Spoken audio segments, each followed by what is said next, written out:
Alright, welcome back to the rest of the story. Got the Bobcat behind me. I don't know if you guys can see that it has the Vernig grapple bucket on it, or as I like to call it, my multi-purpose attachment.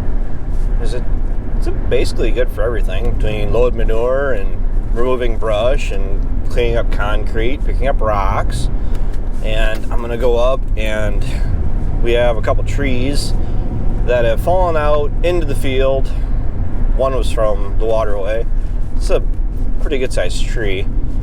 But then I also have another one that the neighbor has gifted us with. Well, not on purpose, but it just fell from the neighbor's place, and I'm gonna give it back to him. And the problem is, well, here is a pretty good example. You guys see the snow hitting the windshield? I don't know if I posted the video from the other day. I was chiseling in this, and I know I've referenced it where it's 10 minutes of sunshine, like blue sky, and I mean the sky is blue and you can see the sun, and then wait 10 minutes and it's snowing, like full out blizzard. We had whiteout conditions here last night. I mean, we looked out the machine shed, we were working on the planter, and we could hardly see the corn crib from the machine shed, which is ridiculous. It's the middle of April, and I know people are putting seed in the ground, grass seed. I don't know of anybody that has any corn or soybeans in the ground. I know of some people that are thinking about planting this weekend, but it really depends on what the conditions do going forward. We have to put in 100% of our seeding.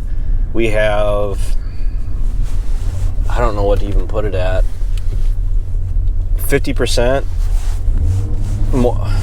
let's say 50% plus of our chiseling has to be done yet, which if I actually had 2 or 3 days of good, like solid running, everything I've done chisel plowing wise, it's been like 4 hours, and then I think the one day it was like 2 hours, and then I had that night that I went out and I ran for like 8 hours. I went out at 4 and I ran until,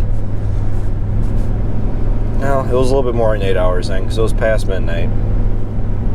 But we still have some of our seeding ground that needs to be worked up. We didn't seed last weekend, and the reason we did not seed last weekend is because we have trust issues, and those trust issues stem from the fact that it's snowing right now in April, which isn't that big of a deal. It's happened many times before. It's just how it's doing it right now. This on again, off again thing is getting old.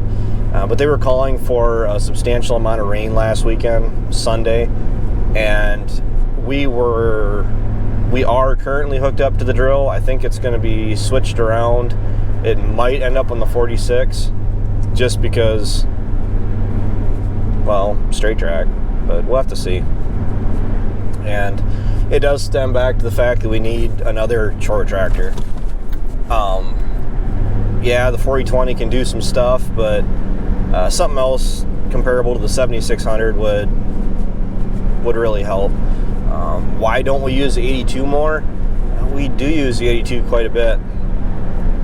We average over 300 hours on it every year, year in and year out, and I can almost guarantee you that number is going to be going up, probably 400 plus this year, and probably going forward.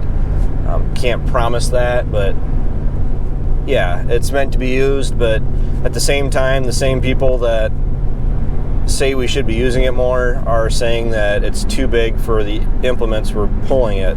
We're using it to pull. So it gets plenty of work on the Earthmaster, the grain cart. I don't know if we're going to do anhydrous again. It did a really nice job pulling the anhydrous bar. It is not tuned. I really don't see much need to. Everything we hook onto it at this point in time, it pulls it. Like I said, our implements aren't that big. I did bid. Auction Time is a pretty dangerous, addictive website. That's where I bought my sprayer and my rake from. But I also found a very nice, which probably played into it, 11 shank Brilliant chisel plow. It looked like it was built really heavy. I mean, it wasn't an older model, but it also went for a little over $10,000, and I could have done that if I didn't throw all that money into the sprayer and the rake and all of the money I put into repairs on them, which wasn't a lot of money, but I'll probably have $2,000 between each of them. I mean, actually, see that little bag right there is some more odds and ends for that sprayer. But I mean, I really don't have to explain myself, but that's also the reason why this channel is what it is. It's the rest of the story. I try to help you guys understand why we do what we do, but why it might not work or might not make sense to the guy down the street. It works for us. We are a growing, expanding operation. We are adding acres.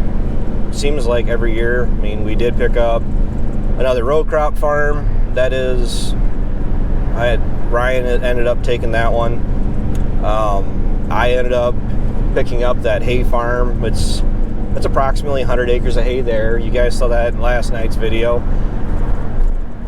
I'm feeling pretty good about what I can do with that hay farm, just as long as I'm able to do it. And it's not a equipment issue, a people issue, it's a weather issue. So here's a pretty view coming down out of that little bit of a valley I had to drive through. Heading up to do a little bit of I don't want to call it bulldozer work. If I was going to do that, I should have brought the JCB up. We still have that, by the way, but Ryan is using it pretty regularly because he needs to. He's got all those calves and cows out at his place that he needs it. So I also need a skid steer down at my place. I've been borrowing the Bobcat more than I like. Can't really help it right now, but